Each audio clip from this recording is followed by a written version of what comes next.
So Craig, sorry, is joining us from the US. Thank you so much for finding a time and to agree to do this workshop for Go Viral. Craig is an artist and he's also a professor of new media in Boston at Emerson College. Craig, sorry, is joining us from the US. Oh, sorry, I have a problem here. Thank you so much for finding a time and sorry. Just to continue, it's my YouTube page at the same time. Sorry, guys. So Craig uses emerging new technologies, especially in the public art. It's been really interesting to see some of his works, and perhaps he will share with you all some of his works today and talk about it. He has done lots of works and some exhibitions around the world, and he also agreed to attend our festival, which has been postponed so far later on this year. We will announce about it later. Let me give a word to Craig to explain more about his work and his experience in general.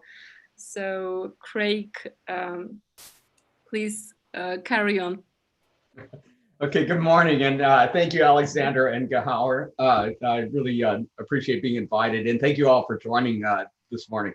I hope that you're all safe and well, and I wish that I could be with you in person, but perhaps the pandemic will pass soon, and I can visit Almaty and go for the Go Viral Festival, and we can spread art and culture instead of COVID-19.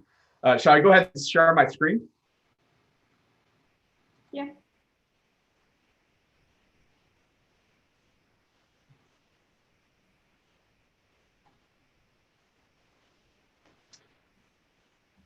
Okay, I divided my presentation this morning into parts. Each part has a title screen like this one. And if it's solved, I'm happy to pause at each title screen if there's any questions from anybody who's joined us here this morning. I found it a little easier to handle the Zoom thing if we kind of go in parts, take it in bits and so forth. So as Gahauer has indicated, I'm a professor at Emerson College, which overlooks the historic Boston Common. Founded in 1634, the Common was the first public park in the nation in America's original town square. I often contemplate the role that the town square plays in the shaping of political discourse and the formation of national identity.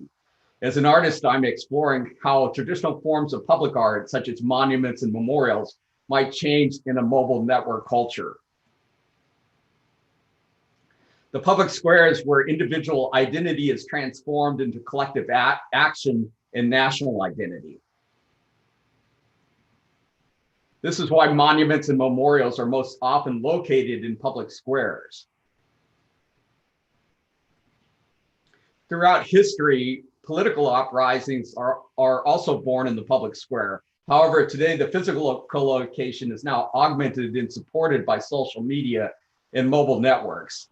During the Arab Springs uprisings in North Africa and the Middle East in 2011, protesters gathered in the public square, but they were organized with social media, known now as the Twitter revolution.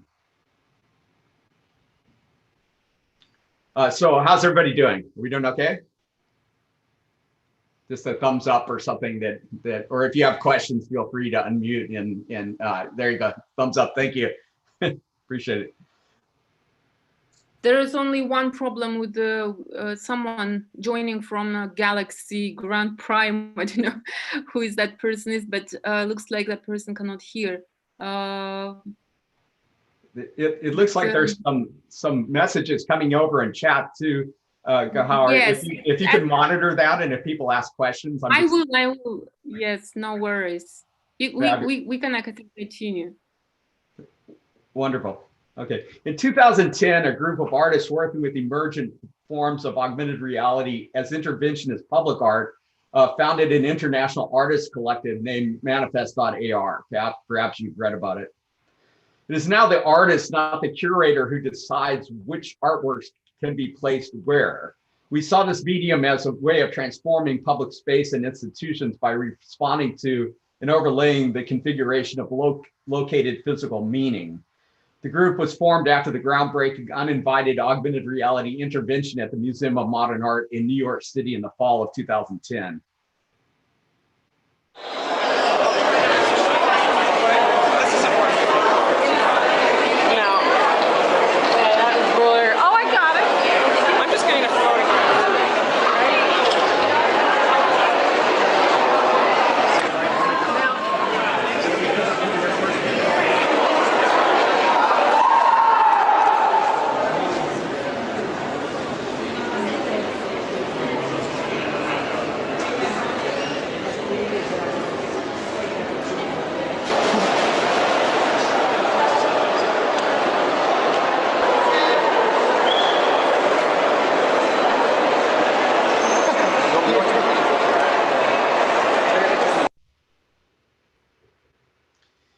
In 1989, students from the Central Academy of Fine Arts in Beijing erected a 10-meter tall plaster statue during the uprisings in Tiananmen Square. Known as the goddess of democracy, the gesture taunted government officials to tear it down, which of course they did. And the other indelible image from the Tiananmen Square uprisings was, of course, Tank Man facing down a column of Type 62 tanks. Tiananmen Squared was an augmented reality public art project and memorial dedicated to human rights and democracy worldwide. Built for smartphone mobile devices in 2010, the project allowed people to see the virtual goddess of democracy and Tank Man in Tiananmen Square as if they existed in the physical location. Visible through the viewfinder of a smartphone, both augmentations were placed in Beijing at the precise GPS coordinates where the original incidents took place. The question then, who will assert dominion in this emerging virtual space? Orators' rostrums and propaganda stands consisted of 4 virtual objects designed for placement in public squares. Created in 2012, the project was inspired by the work of Gustav Clusis, including his designs for screen radio orators' rostrums and propaganda stands from 1922, which he never actually built. Clusis was a pioneering member of the Russian constructivist avant-garde in the early 20th century. He was trying to harness the emerging technology of his time, radio, amplified audio, the cinema, to create a new form of public art for the public square. Recognizing that traditional forms of public art, bronze and marble statues, would be too time-consuming and expensive, Clusis and its contemporaries proposed relatively inexpensive structures which could be quickly assembled in public spaces to communicate complex political ideas to a largely illiterate population. Orators' rostrums and propaganda stands was exhibited in public squares around the world, including in Copenhagen, Milan, St. Petersburg, in Speaker's Corner in Singapore, and in Hong Kong's Monument Square.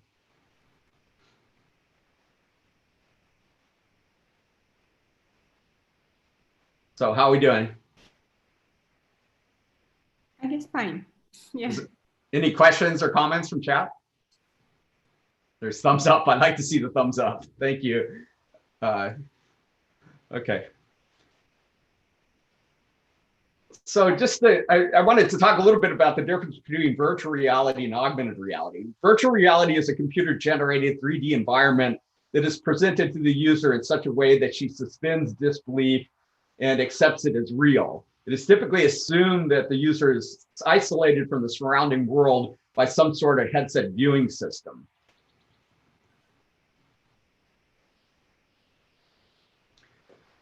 Augmented reality, on the other hand, engages the user with the surroundings by allowing people to experience alternative realities at site-specific locations through the camera of a mobile device.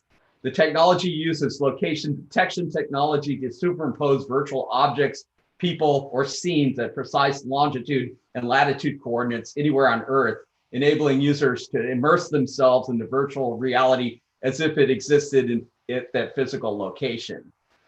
Whereas the public square was once the quintessential place to air grievances, display solidarity, express differences, celebrate similarities, remember, mourn, and reinforce shared values of right and wrong, it is no longer the only anchor for interactions in the public realm. That geography has been relocated to a novel terrain, one that encourages the exploration of mobile location-based public art.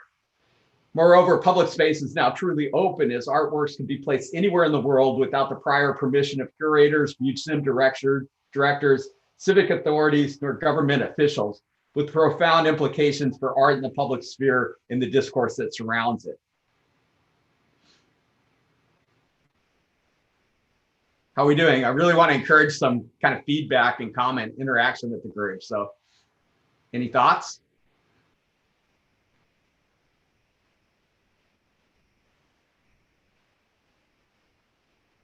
Very well. Maybe later. Yeah, okay. Yeah, anytime. I found that Zoom is much more effective when we all work together, kind of. Border Memorial Fronteras de los Muertos is an augmented reality public art project and memorial dedicated to the thousands of migrant workers who have died along the US-Mexico border in recent years, trying to cross the desert southwest in search of work and a better life. Deployed in 2012, the project allows people to visualize the scope of the loss of life by marking each location where human remains have been recovered along the border and the surrounding desert. This image is from the border fence near Arizona's Lukeville border crossing. Based on a traditional form of Oaxacan wood carving, the virtual augmentation object consists of a life-size three-dimensional geometric model of a skeleton effigy or calaca. Calacas are used in commemoration of lost loved ones during the Mexican Dias de los Muertos or Day of the Dead festivals. This image is one from the hundreds of locations in Oregon Pipe Cactus National Monument.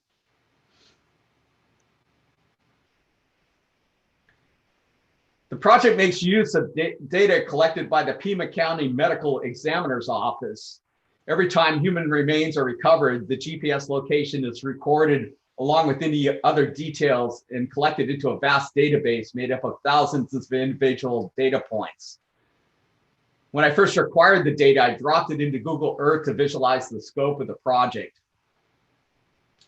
In the early 1990s, we witnessed a migration of the public sphere from the physical realm, the town square and its print augmentation, to the virtual realm, the placelessness, the everywhere but nowhere of the internet.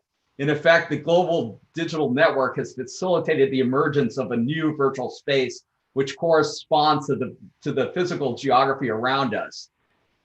The public sphere is now crashing back down to place in the form of place-based virtual and augmented reality without losing its distributed character or its connections to the vast resources of the worldwide digital network.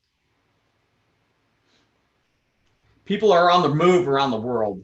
With this work, movement through space becomes an act of reasoning. It responds to the emergence of a new virtual space and alludes to the transition from our physical experience to a virtual experience. Increasingly, we interact with this virtual space every time we try to get a better cell signal, to send a text, every time we connect to a Wi-Fi network or navigate in GPS. My work is intended to give this new virtual space form and meaning. Imagine now the entire mobile internet as a physical manifestation of place, as a worldwide public square.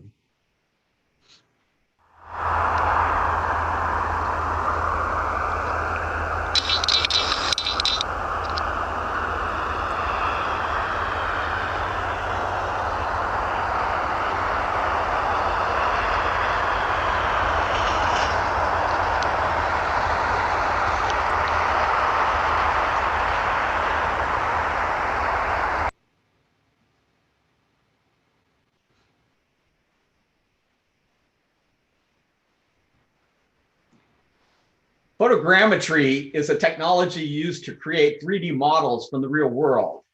A series of photographs taken at multiple angles can be analyzed, and the parallax difference of key features in the image can be measured and plotted in space. In addition to its position in space, each point is assigned a color value. The result is referred to as a point cloud. The point cloud data can be converted into a polygonal mesh or used in its original state in virtual or augmented reality.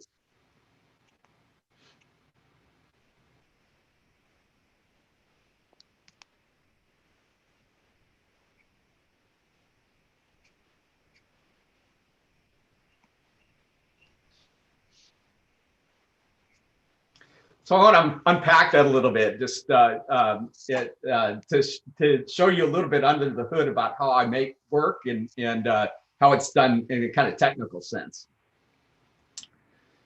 A photo sequence includes an array of photographs, in this case, 69 individual photographs. The software analyzes key features in the image and creates a vertex of what's called tie points, which triangulate and determine the position and angle of the camera when the photograph was originally taken. From that, a dense point cloud can be reconstructed using over 20 million individual points, in this case again. And just to unpack that a little further, if if you look at a point cloud file, it consists of what's called a vertex list, including 15 million lines of code here. Each line represents a point in XYZ coordinate space. So XYZ coordinate space measured in meters from the very center of the space, meaning X equals 0, Y equals 0, and Z equals 0. And then each of those individual points is assigned an RGB color value. So that's what each line represents, each of the 15 million lines. So here's an example of virtual reality using raw point cloud data.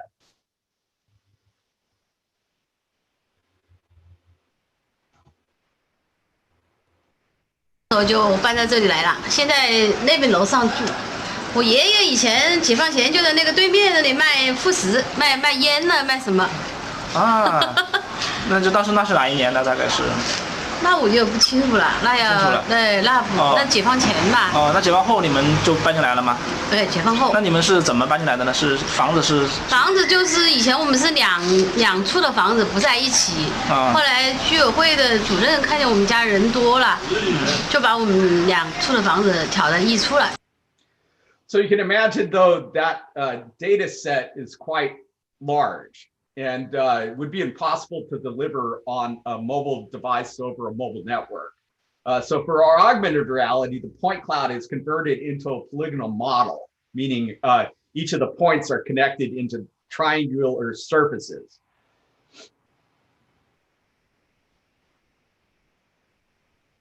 In this case, with 1 million individual triangular polygons. But even that's too large of a file, and it needs to be reduced, in this case, to 100,000 individual polygons. And then the software generates something called a file texture, which is the color information that can then be mapped over the surface of this polygonal mesh.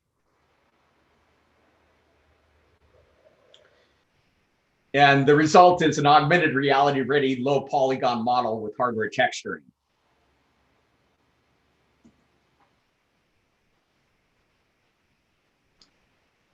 How are we doing?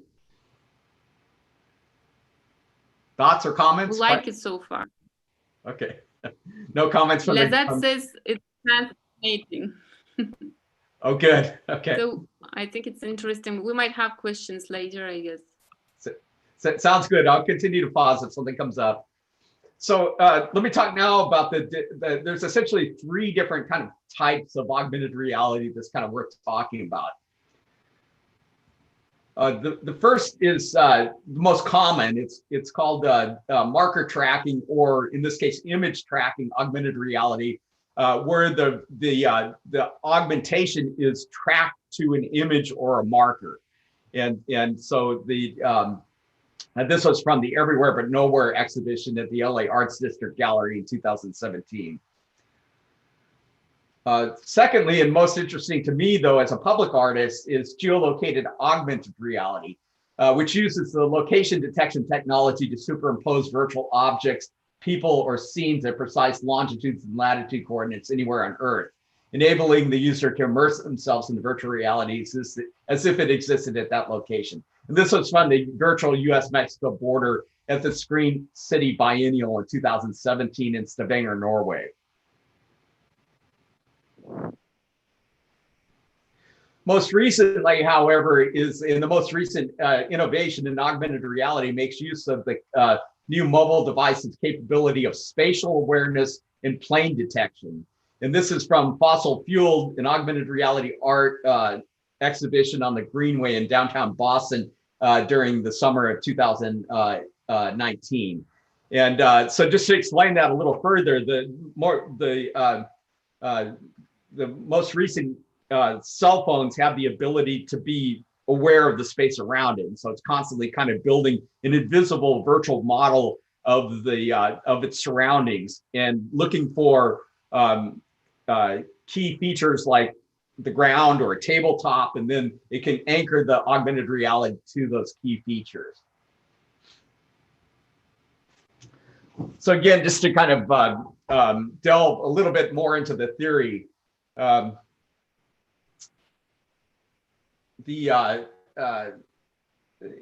was invited by the Los Angeles County Museum of Art in 2013 along with my colleague and fellow Manifest AR founder, Will Pappenheimer, to contribute to the museum's kind of blockbuster retrospective exhibition that summer, Hans Richter Encounters. Hans Richter, who was a contemporary of Gustav Klusis and Sergei Eisenstein and other filmmakers that were experimenting with the movie camera as it was emerging as a new technology, and other avant-garde artists of Europe and Russia developed the concept of expanded cinema space, made possible by the emerging technology of their time. Richter and others were committed not only to the idea that a new visual language needed to be invented for cinema, we know montage from the study of Eisenstein and so forth, but that cinema should shed its reliance on narrative forms of the past. They were trying to break with with the use of the theater as an interface metaphor for film.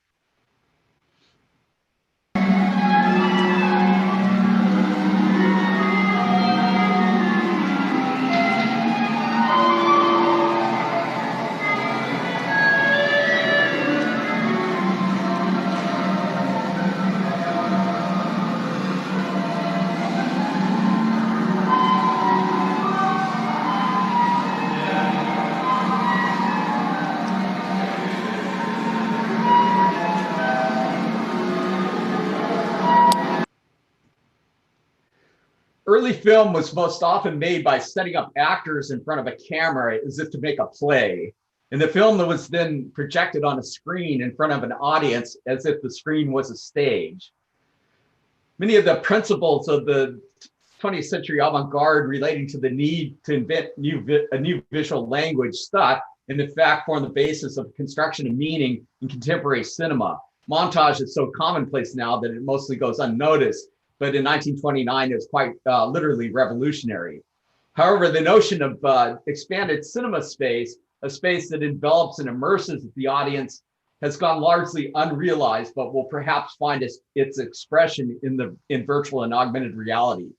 I hope to extend the inquiry of Richter and others began in the early 20th century. The question they raised in response to the emerging technology of their time are questions that will never fully be answered and must be continued to be asked in the 21st century.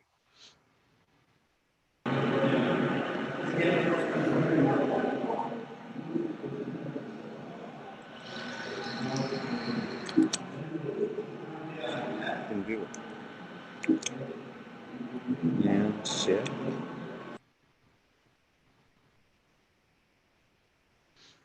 Created in collaboration with theorist Greg Ulmer, School Shootings Memorial was created a lasting monument to the victims of school shootings, placed just west of the U.S. Capitol building on the National Mall in Washington, D.C. And the National Mall is, of course, the National Public Square.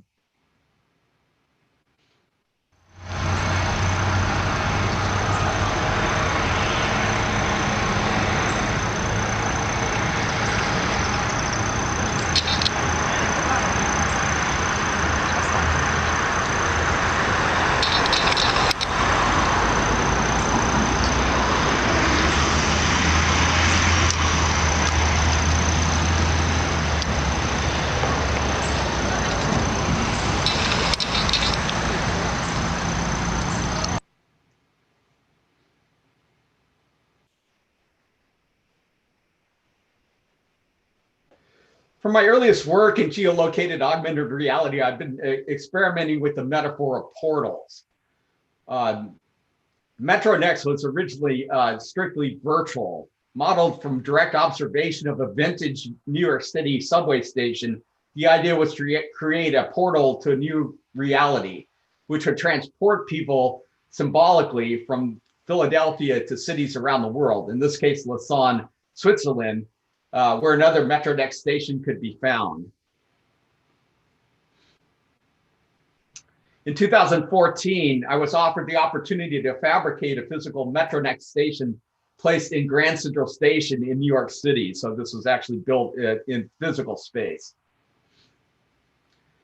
The project not only symbolically transported viewers to Zurich, it eased people through the transition from a physical experience to a virtual experience. So people would come in Grand Central Station, the subway entrance, the faux subway entrance was kind of just sat there on the granite floor. Of course, didn't go anywhere, but it had information on the signage on the subway station that would instruct people on how to download the application to their phone, where they could then be transported to Zurich.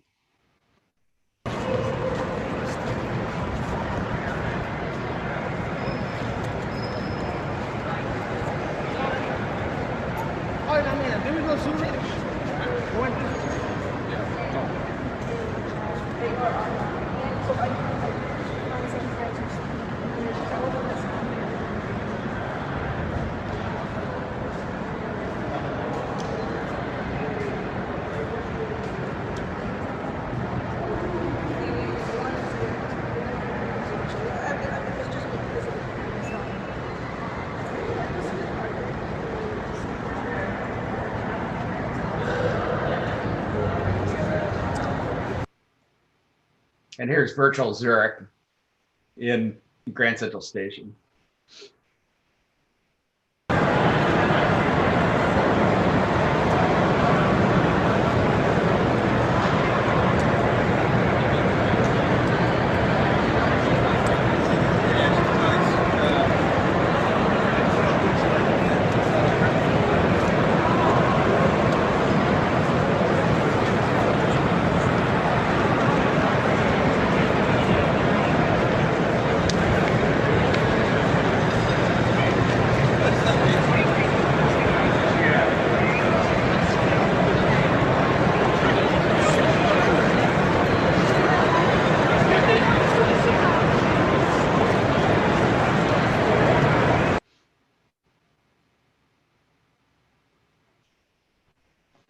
EEGAR, Things We Have Lost. So it's a citywide virtual public art project.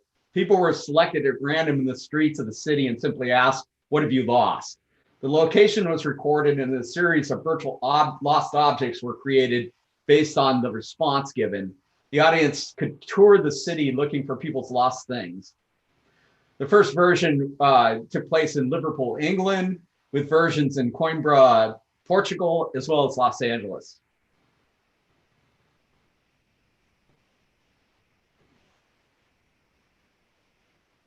A bit earlier I lost my way. I was looking for probe records, just couldn't find it. Found it, everything's okay now. But I got lost. To be honest with you, me ex-wife. Apart from that, me children. What have we lost? In terms of personal loss? A husband. Recently. That's all really. And a mum. My mum. Recently, yeah. Bit of our sanity over the years, I would imagine. But, we've got a bit of sense of humour to kind of compensate for it, hopefully. Probably wisdom and experience to compensate for the loss of youth. A few teeth. Colour of my hair. Lost. Lost my phone on multiple occasions. And my wallet, house keys. Many, many things. What have I lost? My sense of direction. Afraid nothing else really. Been pretty happy so far. Lost quite a lot of money yesterday. Not lost, spent. Lost, I'm not sure really. That's it. That's my reaction. Dignity. The past week. My flat keys. Family. What have we lost? Temper. I've lost my idea of where to go to university. What have I lost? As a family member. I've lost my mother and my father over the last 4 years. I suppose like in life, like I've lost friends, but like I've gained them. What have we lost? Are you messing? We haven't lost anything, to be honest. We've got everything. Yeah. Happiness, and that's it really, yeah. On Derby Day 2 years ago, I lost 20 quid. That was it. Oh, crush it away.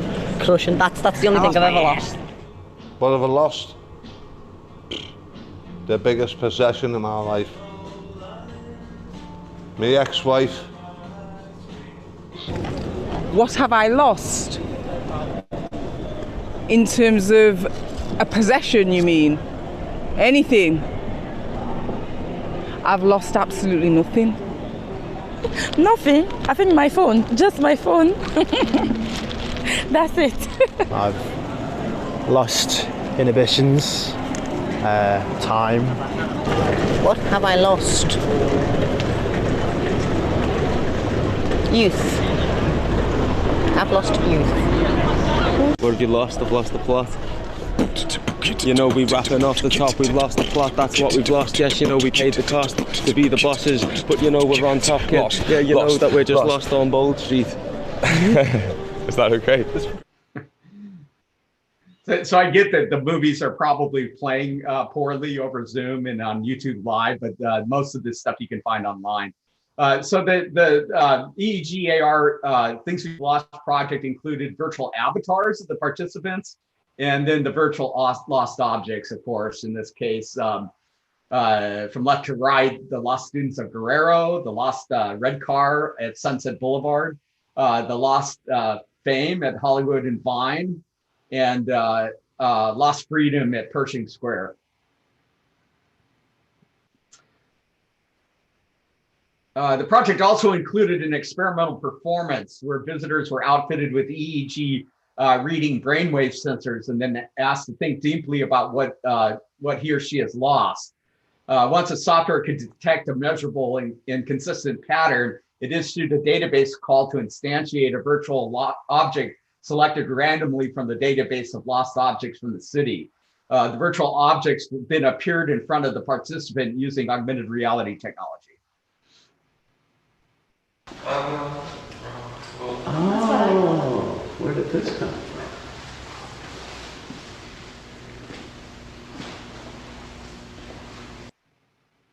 All right, pulling it back up. There's someone there. That's so crazy. All right, dropping it down. I can make it center so it's really good. Okay, almost dropping it down. Okay. So that was just when you lost focus? Yeah, so You're pretty good at this. Like able to go in and out of focus like that. Oh yeah, I wrote the algorithm, so I had to. You had lots of practice. Yeah, I had lots of practice going up and down with it. So. Wow, so cool. So pulling it back up. That's so insane how quick you are with that. In 2016, I was commissioned by the US State Department in 01 to participate in a 6-week residency in the city of Wuhan in central China, where I built a portal to an alternative reality as part of the American Arts Incubator. The project included a 4-meter tall temple gate portal and used virtual and augmented reality to examine how change is being experienced by local people. Considered one of the fastest changing cities in China, Wuhan just might be one of the fastest changing cities in the world.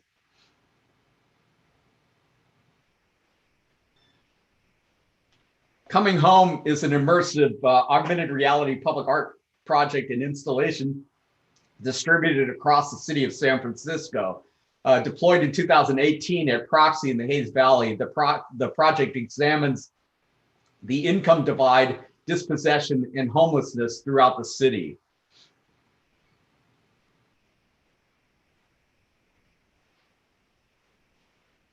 You can download 8 chapters of this project on Apple's App Store. You could do that from Almaty, and just search for John Craig Frimman. Today, San Francisco finds itself embodying both the best of human capacity and the worst. The city's unrelenting crisis around housing insecurity and the homeless has come to define it as sharply as its innovation and entrepreneurship.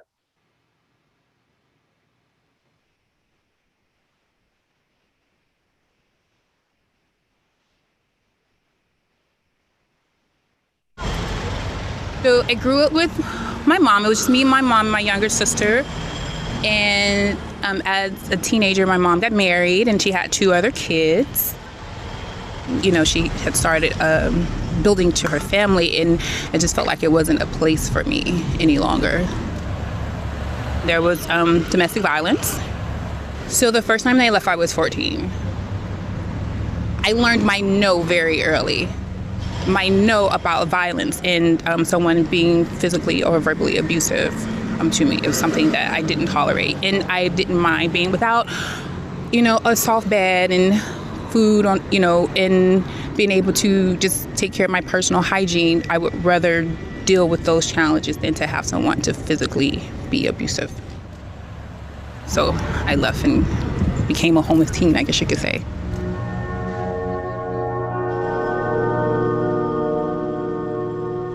Sometimes you're just thrown out there in a world that, you know, you have to discover on your own. So, I mean, I met people, and I've had places where I just, like, I get tired, so I would just go to sleep. I went to sleep inside of, like, on this playground. And then when the trains run at night, I would be on the trains. I really feel like I had an angel on my side. There are a number of circumstances where people, you know, have no choice. There were so many teen girls who come up dead. They were associated with pimps. There's a number of teens like in the strip clubs. There's a lot that can happen in areas of poverty where people just take advantage of the vulnerable folks. So how are we doing for time? We're fine. We have around 15 minutes or so. Okay, let me just take 3 or 4 more minutes just to kind of wrap up. I want to talk a little bit about the US-Mexico border, of course. This has been some of the work that I've been most deeply engaged in over the last 3 or 4 years.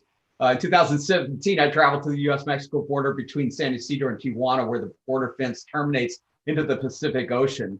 Founded in 1971, Friendship Park was originally intended to be a shared space where families and loved ones from both countries could meet and spend time together. Over the years, the border fence was built through the park and then reinforced. The virtual US-Mexico border allows people to immerse themselves in virtual experiences, documenting the key locations along the US-Mexico border, including the people and stories of the exile, migration, and environmental displacement found there. Friendship Park was centered on the obelisk boundary marker monument, which commemorated the Treaty of Guadalupe Hidalgo, which ended the war between the United States and Mexico on February 2nd, 1848, when Mexico conceded California, Arizona, New Mexico, Texas, along with what is now the entire southwest of the United States.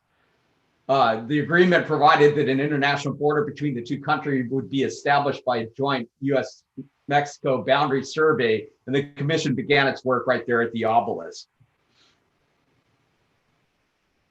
Today, the obelisk at Friendship Park is the epicenter of US migration policy. Every Saturday and Sunday from 10 to 2, the US Border Patrol allows families and friends, some who have traveled from all over both countries, to meet and have intimate exchanges beneath 10 meters of hardened steel mesh.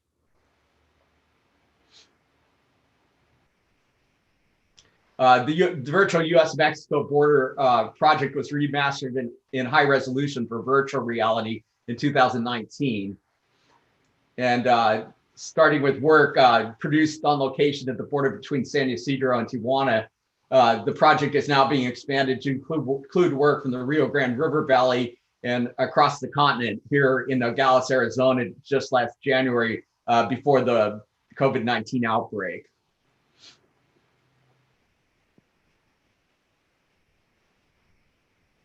With sea level rising and storms growing more extreme, climate change poses a significant threat to the city of Boston. A Boat for One Boston Sea Level Rise will consist of a public art installation in the Boston Common, which will serve as both a visual metaphor and of the potential consequences of environmental inaction and resources for user interaction and educational resources.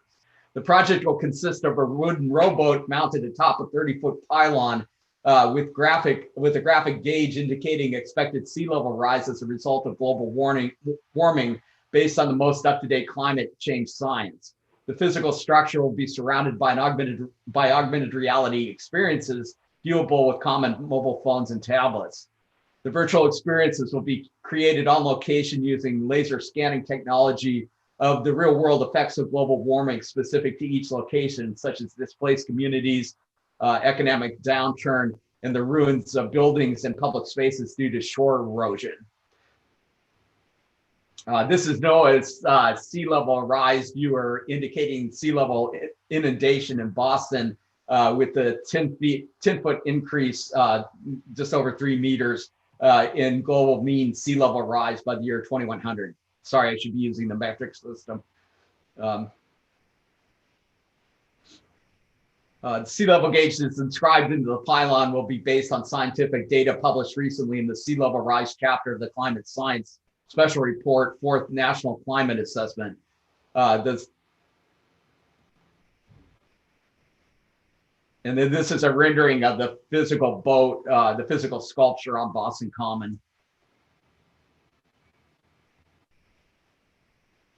And this is a prototype virtual scene created with a scanner rather than a conventional camera.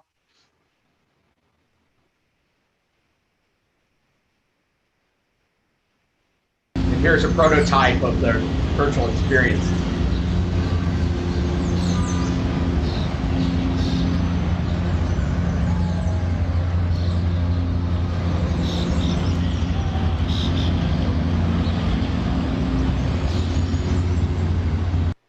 And just one last kind of technical note, just for those of you who might be trying to consider how to make this kind of work. I work kind of in an open culture kind of context. There's new tools that have come out recently, like Apple's Reality Composer. It's introduced something called the USDZ file format and something called Quick Look, which makes it, it includes limited interactive features, in this case, play audio when the scene starts. It allows for rapid prototyping, but it does not allow for publishing. For more complex features, it requires the use of what's called an integrated development environment, or an IDE. In this case, I use Unity. And in order to make the work public, an artist still needs to become a developer, which has quite a steep learning curve. And use something called a software development kit, or SDK, such as Apple's AR kit using Xcode or Google's AR Core for Android. And the work needs to pass app review at various app stores, which can be a thing in itself, as they don't have artists on the review boards. Just for those, an alternative to that, though, is to make use of an augmented reality browser. Something like Hoverlay is something I collaborated. Hoverlay is a kind of startup here in Boston, and I collaborate with them to help them develop a kind of software platform that allows artists to focus on content. So they don't need to become developers; they can just make the work, and then the users can download the browser and be able to view content accordingly. And in fact, you can download this work on your phones just by following these instructions. It'll work both on Android and on iOS. On Apple, you just download Hoverlay and search for Incoming Tide, or you can search for John Craig Frimman as well. Maybe just maybe I just want to end by playing this kind of rendering of the wet market in Wuhan, just because I was there in 2016 and happened to collect this work in the wet market. And I'm trying to figure out a way to distribute this as augmented reality that doesn't contribute to the conspiracy theories and kind of derision that's being leveled at the city of Wuhan, which is a place that I really love, the people and the place. And I think that the issue of wet markets is super complicated because it's the kind of sites of culture in the city. And, you know, frankly, here in the United States, we haven't been doing that great with food distribution ourselves. And in fact, the meat packing plants have become the center of COVID spread. And but I think that the ability for people to kind of visit the wet markets of Wuhan virtually is something that is important. So I'll let this kind of play through, but if we can kind of just open it up to discussion. Thank you very much for your time and attention. Thank you, Craig. There is actually one question, like I think it's a quick question. Is there these apps that you mentioned for Windows as well, or? Yes, actually Windows is, aside from the work developed particularly for Apple devices, most of this work is way easier to do on a Windows machine, just because a lot of it is still, the way I work is very experimental. All of the photogrammetry work and that sort of thing, often the software isn't properly developed on the Apple Mac, on the Macintosh platform. So, and it's often the case that Windows is solving the problem of kind of cross-platform development. So things will work both on Android and on iOS devices. I use both. You know, I have a laptop that I'm doing most of my kind of work communicating with you right now, the MacBook Pro, but I do a lot of my processing on a Windows machine that's been specially outfitted with fast graphics cards and lots of memory and so forth. Yeah, there is another question regarding the apps that you're using. I think you can read it in a group chat. Do you mind reading it? You can read it in a group chat. Okay. Can you see it? It's a question from. Yeah, I had to stop my screen share.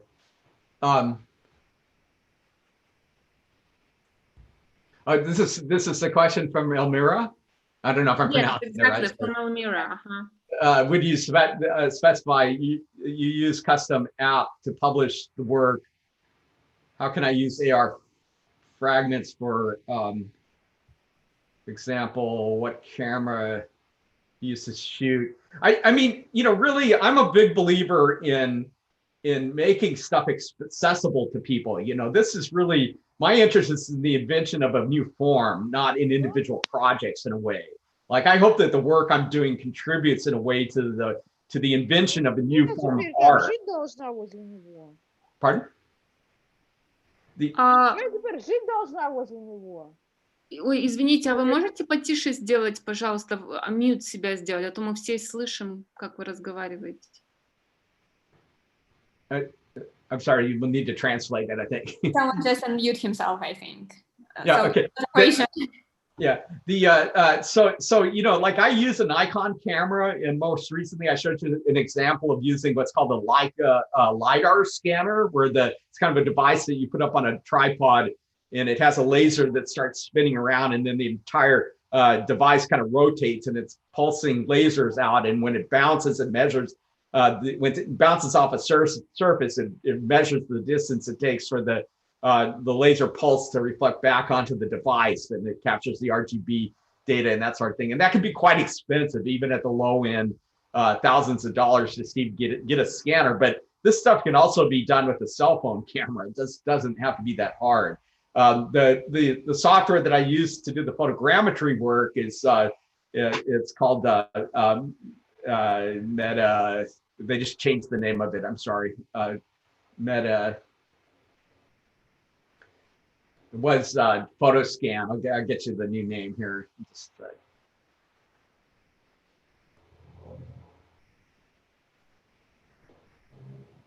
you know, but you know, maybe for like $50 US, Metashape is the name of it. You can buy a license. It's really still built on a lot of this technology was developed in an open source research environment. And in fact, it was a lot easier in 2010 when Manifest AR first emerged. The reason we were able to do it was because the group was distributed all over the world. And we were all using a single browser called Layer at the time. It's since gone out of business. But again, we didn't have to become developers of individual applications. I've since learned how to do that myself, but the use of a browser means that you can cut all of that kind of learning out of the equation. The problem is that a lot of the big players, Google and Apple, came in and they colonized the AR space. They bought up everything that was available in the open source community and then reintroduced it as their own turnkey solution. So it's become harder to do augmented reality, not easier, but there's still ways. Metashape is still based on kind of open source stuff, and they keep the open source development, they keep the cost way down. So you can use Metashape to do photogrammetry work. And but I do think that like if you're just trying to figure out what it means and how to put a virtual object in an augmented reality space, I think using Apple's, if you have a Macintosh computer, using Apple's Reality Studio, Reality Composer, you can do rapid prototyping where you can put a virtual object and look at it on your phone. But you're not going to be able to publish it from there. That's where you have to get into these SDKs and so forth. But for somebody who's just trying to get started with this, at least you could get something there. And for, frankly, for exhibition purposes, the Go Viral festival could create work that is then placed onto dedicated iPads, for like evening events or something like that. So it doesn't need to be available on the App Store. Sorry, I'm just trying to show the iPad here. That you would have a set of iPads, for instance, that you can invite people into a public space and then just pass the iPads around, where the prototype work is not published to the App Store, but that kind of thing can be done in a workshop environment like Reality Compose. This was my thinking for the Go Viral, so we could do a workshop using Reality Composer and don't worry about trying to make apps. We could just make prototype work to show to the audience. Let me catch. Am I answering the question? The questions? Yeah, I think so. Yeah, there are some other questions. Yes, Elmira was asking, how did you come to use AR technology in your creative process? I don't know if you covered that part. Yeah, hang on. Let me show the guest that asked. Yeah, we could think about kind of posting some stuff. I think I can work with Gahar and Alexander to kind of post some technical information if it's useful, or that they can put me in touch. Let me just quickly. A list of apps that you mentioned, we just posted. Yeah, we can make a separate post about it, how it went, the session today, and with some recommendations from you. And of course, if I could get out there, I could work with people to do this kind of stuff. I'll try and at least put that screen up there that kind of lists the software. And maybe some resources where they can get more information. So Elmira, I hope I'm not butchering the pronunciation for that, Elmira. Is a really good question about how I can use AR technology. So I came to augmented reality as a public artist. I was a public artist for decades before I started using augmented reality in 2010. And in fact, a longer version of this talk, and perhaps if I can come out for the festival, I can talk about work that dates all the way back to the end of the Cold War in 1990. I was doing this project, for instance, there was a nuclear weapons plant outside the city of Boulder where I was living at the time. And I created this I managed to commandeer 11 10 by 40 foot billboards that ran in sequence past the front gate of this nuclear weapons plant. And this was just about the time that Macintosh computers were emerging, very early days of the Mac SE and so forth.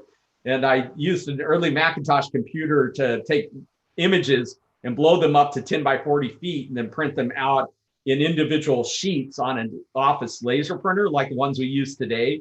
So thousands of individual sheets to construct a single 10 by 40 foot image and using Dago paper and stuff.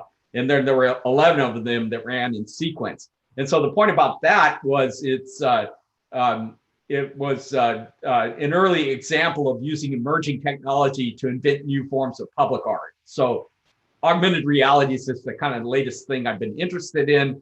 And there's also always just a window of opportunity for artists to kind of intervene in new forms as they emerge.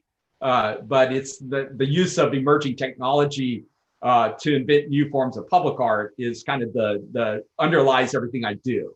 And augmented reality is just one example of that. So thank you for that question, Elmer. It's good. For you as a public artist, what is the meaning of the public space? So this is why I think that really examining the idea of the public square. In fact, when we first had the discussions about the Go Viral festival, I was looking very much at the public spaces in Almaty. I know that, and I don't want to talk. You can tell me this better than I can, but there are a number of these kind of public spaces that are would be considered kind of like town squares or the city center that is kind of a public park. I think that the point about the work that I do is it starts with that notion about the public square, like the town square where people come together in a public setting and interact. And again, I think I talked about it earlier where it's in these kind of spaces where individuals relate to collective wholes, right? So we make the transition from individual identity to self into a collective identity or kind of national identity. And so that's what the meaning of a monument, right, is to help people construct collective identities, right? And also the meaning of memorials, meaning how, dealing with how we remember. And and that was always done in these public spaces. And so conventionally, it was the town square with a kind of bronze equestrian statues and so forth. But so what I've been doing is asking what it means to address that public sphere that is understood in kind of literate culture as the public square, what it meant when that public sphere then migrates out onto the internet and then into mobile networks, and our kind of collective identity now is being formed online, in social media and so forth, right? So we have to regard public space as being transformed from beneath us in a way. And artists and curators and institutions need to learn how to adapt to that. One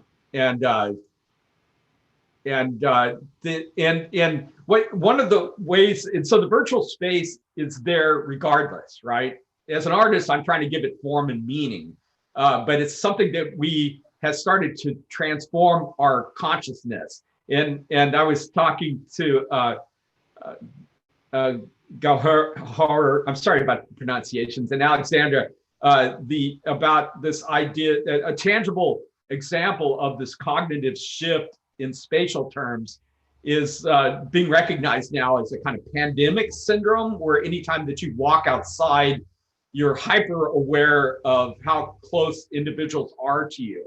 And so it's causing a cognitive transformation of how we conceive of space itself. And right, and that's going to be with us for a long time, even after the masks go away and we're safe from the pandemic. We're going to regard our experience of place differently in a post-COVID world, right? And so that, I hope, offers a kind of tangible experience. I think that the transition into a mobile network virtual public space has been, in a way, emergent and kind of slow at that we didn't really see it happen. Like our awareness of surveillance cameras and Wi-Fi networks and GPS navigation kind of emerged as a technology, but then the effect was cognitive. Like it changed the way that we experience place and space, and moving through that space has resulted in a different way of thinking. Moving through space itself now has created a different kind of thinking that didn't exist 10 years ago. And it happened slowly enough that we were almost not, it was kind of at a glacial pace a little bit, that we largely didn't recognize that cognitive change. But the COVID came on so quick that that shift in our regard of space, going outside and stuff is so acute that I think that people can, I think, recognize it in a kind of visceral way, maybe not. I don't know. How do you feel? How do you guys feel about that? And does that answer the question about public space? Yeah, thank you. Yeah. I really like, Craig, how when you show the pictures of Wuhan and with the current situation, especially using that as a portal, and now it's became like, epicenter of the pandemic. It's also been like an interesting interpretation. Perhaps through that portal, the coronavirus came out to the whole world. See how it looks like, actually. Yes, I mean, with a new interpretation like this, because I saw your photos of Wuhan when we talked like long time ago, and of course at that time it perceived completely different, whereas today it's a different narrative, I guess. Yeah, here in the United States, people largely didn't know about the city of Wuhan. It's 11 million people. It's one of the biggest cities in China, and historically very, very important. And its ties to Russia as well. Wuhan was is in central China along the Yangtze River, and it was the place where the colonial powers of the late 19th century were kind of jockeying for dominion over the markets of central China. And the emperor at the time allowed these colonial powers to set up something called concessions.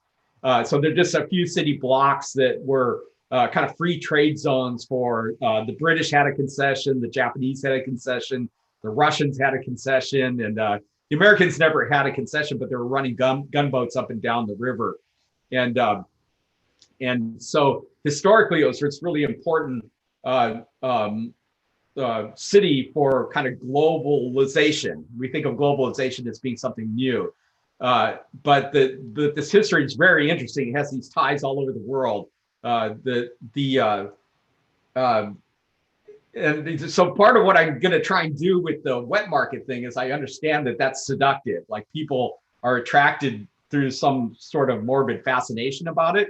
But what I want to try and do, I have so much work from Wuhan now that I could, if I can generate an audience using the wet market, then I can kind of unpack all of the subtlety of the city and its history through these augmented experiences. And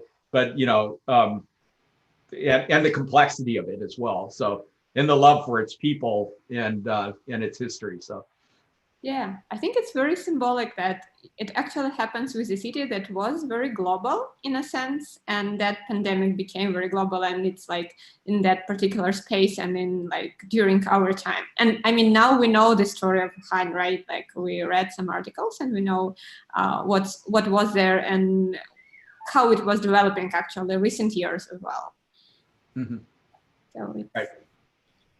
Thank you. I mean, it's a great presentation, like fascinating content, and it's very interesting. And it's very new to Kazakhstan because we don't use augmented reality for you to know, like for public art. Like public art still is more like use traditional media, monuments or some installations, sculptures, but it's very interesting that new technology can also be intervened and used by artists in public spaces in city actually. Yeah, absolutely. Ilmera has a question which I want to encourage her to ask as well. You will if I can post those, let me do two things here. You just take maybe screen capture until we can get some of this stuff out of. So we can post some of this stuff for you, but this is the slide with the software options here. So you just make that screenshot, and then, but then also if you screenshot these instructions here, and you can search incoming tide or John Craigie Frimane and Hoverlade, you should be able to, look at augmented reality art right there in your own homes. And also, if you search if you have iPhones, you can search the App Store for John Craigie Frimane and look at some of the coming home work and some of the work from the border as well. So I kind of encourage you guys to do that. And now, Imara's asking, what do you think about AR in social media? These are really good questions. How do you think does it distort Gen Z psychological perceptions of themselves? Good. There looks in particular, yeah, good. Mary, you're intuiting a lot of the major theoretical issues that are grounded in my work and typically don't get a chance to kind of surface. Let me see if I can break this up into, if we can go on for a couple minutes, let me just try and break this up a little bit. So the first thing about augmented reality, particularly in the early rebellious days in 2010, Manifest AR, and doing this kind of political work that was kind of interventionist in nature, it wasn't supported by institutions. And in fact, it was challenging institutions to kind of reconsider their role as we were reconsidering our roles as artists, but if you put a virtual object out in the world, it doesn't exist unless people know about it, right? And so there's no augmented reality as intervention doesn't exist outside of social networks. You require social networks so people can become aware that the work is actually out there. Does that make sense? And so part of the goal of Manifest AR was kind of intervening in the social networks as well to inform people that the work was out there. There's this whole thing with censorship in various countries and what's allowed on the internet and not. You had to kind of intervene in them in order to let people know that work was out in the world around them in a political context that might not otherwise let that information out. And so I never saw a strict separation between augmented reality art and the social media apparatus that supported it. And again, I'd like to have people think in very broad terms of what public now means and what this virtual space actually is, how this virtual space is actually constituted. It's kind of everywhere but nowhere is the thing. And so, but this idea of the perceptions of self is a very, very important question. And if we continue this discussion in some context, I would kind of back up to say that all of this work, like I started this work, the conceiving of this work back in the mid-90s, based on work that I was doing with a kind of a colleague of mine at the University of Florida, where we were looking at the transition from oral culture to literate culture. So how people changed cognitively when oral culture makes the transition from using alphabetic reading and writing into literacy. And we know quite a bit about that. It's been studied. There's a name for it. It's called grammatology. And we know quite a bit about that. So people go from a kind of oral tradition of passing on collective wisdom through word of mouth, through ritual, song and dance and so forth, right, to writing it down in books. And we know quite a bit about that. And so what we were saying in the mid-90s is, can we learn anything about that transition to anticipate what might come as we make the transition from literate culture into kind of post-literacy, or what we came to call electricity. So it's this kind of way of a new cognitive shift that is required to navigate in a world beyond literacy, right? And we know that we came to understand that there are three important parts to that. there was the technology, so language as a technology in oral culture, alphabetic writing and literate culture as a technology. And in our era, these global networks and digital media and mobile devices, right? In every case, those technologies are used in the best case to extend human memory. This is why I'm so interested in memorial and memory and collective wisdom, right? Those technologies were developed with that in mind.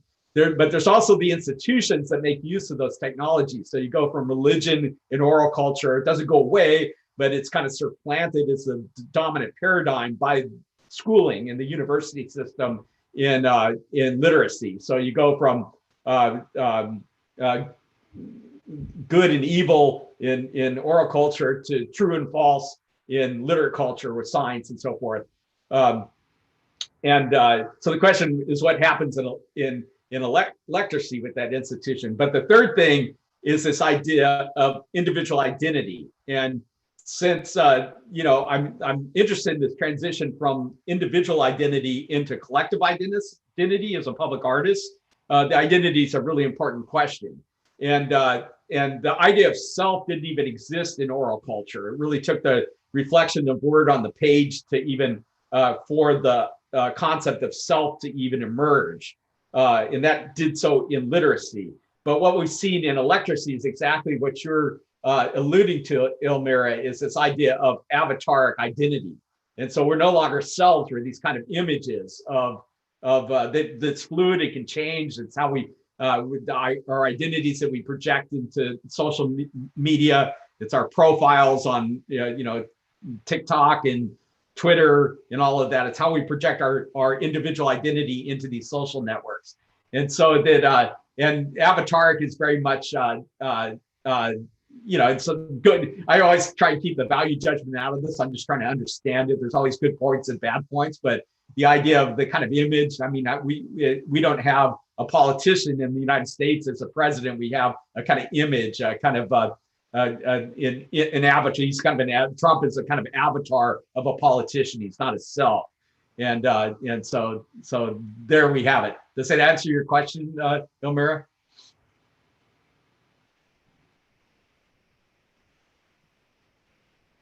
She says yes. Very good. Good.